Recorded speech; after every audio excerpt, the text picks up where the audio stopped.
Friends, ইমান দিন হ'ল মই লং ব্লগ এটাও দিবই পৰা নাইকিয়া। মৰমৰ পৰীক্ষা এয়া ফাৰ্ষ্ট এণ্ড ছেকেণ্ড ইউনিট টেষ্টৰ দিনাই হয় এই ভিডিঅ'টো। তাৰ পৰীক্ষা শেষ হ'ল, বন্ধও দিলে, স্কুলো খোলা দুদিনমান হ'ল, কিন্তু মই লং ভিডিঅ'খিনি আপলোডেই কৰিব পৰা নাই। সেয়ে আজিৰ পৰা লং ব্লগ এয়া লৈ আহিছোঁ।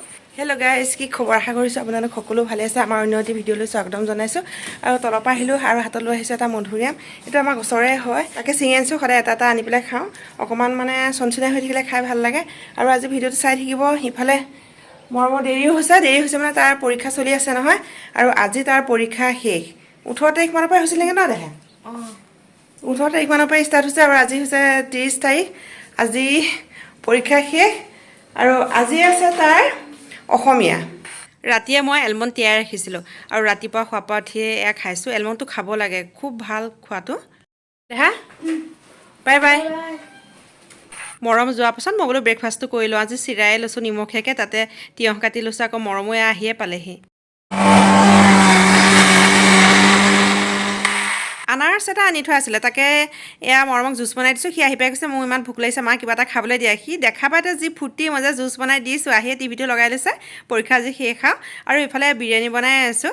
কঁঠালগুটি আছিলে দি দিছোঁ। বিৰিয়ানী আছিলে, চিকেন বিৰিয়ানী নহয়, আজি ফিছ বিৰিয়ানী বনাইছোঁ। একেবাৰে চিকেন বিৰিয়ানীৰ সৈতে একেই হয় পদ্ধতিটো বনোৱা। মই যেনিবা ইয়াত ফিছ দি দিছোঁ। কেতিয়াবা এনেকৈও বনাই খাওঁ, ইমান ভাল লাগে নহয়। ফিছ বিৰিয়ানী কিন্তু খাই খুব ভাল লাগে। আৰু লগতে চালাড অকণমান বনাই লৈছোঁ, শাক আছিলে, শাকো ভাজিলোঁ। বৰ ভাল লাগে এইদৰে খাই পেলাই। আৰু খোৱা বোৱা অহাৰ পিছত মই লচ্ছি বনালোঁ। আমাৰ মানে কি হয়, ভাত খোৱাৰ পাছত আমি দৈ অকণ খাওঁৱেই। আৰু তাৰ আজি অসমীয়ানো পৰীক্ষা কেনেকুৱা হ'ল মই চোৱাই নাছিলোঁ প্ৰশ্ন কাকতখন, তাকে তাক কৈছোঁ লৈ আহাচোন চাওঁ। বিচনাতে পৰি আছোঁ, ইমান ভাগৰুৱা লাগিছে। আৰু টাইমো হৈছে এতিয়া, দিন দীঘল যে 6টাই বাজি গৈছে। বাহিৰত এয়া দেখিছেনে পোহৰ হৈ আছে।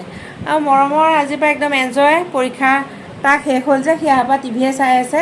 এইটো সি টিভি চোৱাত ব্যস্ত।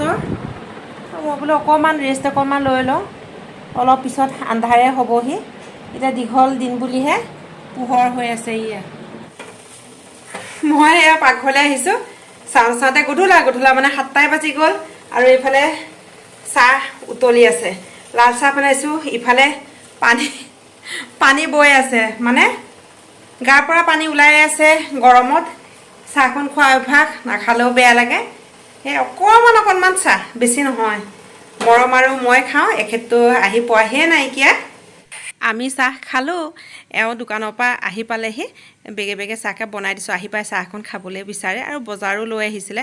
ঘৰত ইটো সিটো বজাৰ নাছিলে, চাউল দুবিধ আনিছে, উখোৱা চাউলো আনিছে, তেল নাই, জিৰা নাই, এনেকৈ কিবাকিবি বস্তু নাছিলে। আৰু মই বোলো আনোতে বেগেতে মই তেলটো ভৰাই লওঁ, চাউলখিনিও ড্ৰামটোত এনেকৈ ভৰাই লওঁ।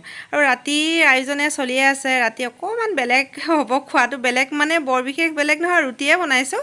কিন্তু মৰমে মানে ৰুটি ডিম দি পেলাই খাব। এখেতে আহি মোক আকৌ অকণ হেল্প কৰি দিলেহি। সি এনেকৈ খাব, ৰুটিটো বনাই পেলাই ডিম আমলেট তেনেকৈ দি পেলাই ৰুটিতে লগাই দিয়া হয় যে, সি খুব ভাল পায় খাই পেলাই। তাৰ ফৰমাইছ একদম পুৰি কৰি দিছোঁ, সি খুব ভাল পাইছে। এওঁ আকৌ ৰুটি গাখীৰ দি খাব, মই গাখীৰতে ৰুটি ছিঙি খাম, এনেদৰে খালোঁ ৰাতি। পিছদিনাখন মানে কি হয়, মই অকণমান মানে আগফালে বহিবলৈ পালে ভাল লাগে মনটো। ৰাতিপুৱা সময়ত নিৰিবিলি এটা পৰিৱেশ হয়, ইমান ভাল লাগে মানে প্ৰকৃতিৰ লগত, মানে বহুত ভাল লাগে ৰাতিপুৱা এই সময়কণ। আৰু মই বনাই আনিছোঁ নেমু পানী, ৰাতিপুৱা খালী পেটতে নেমু পানী খাওঁ। আৰু এইখিনি সময় মানে মোৰ বহুতেই ভাল লাগে ৰাতিপুৱা এই সময়কণ। আজি ভিডিঅ'টো ইমানতে সামৰিছোঁ, বাই বাই।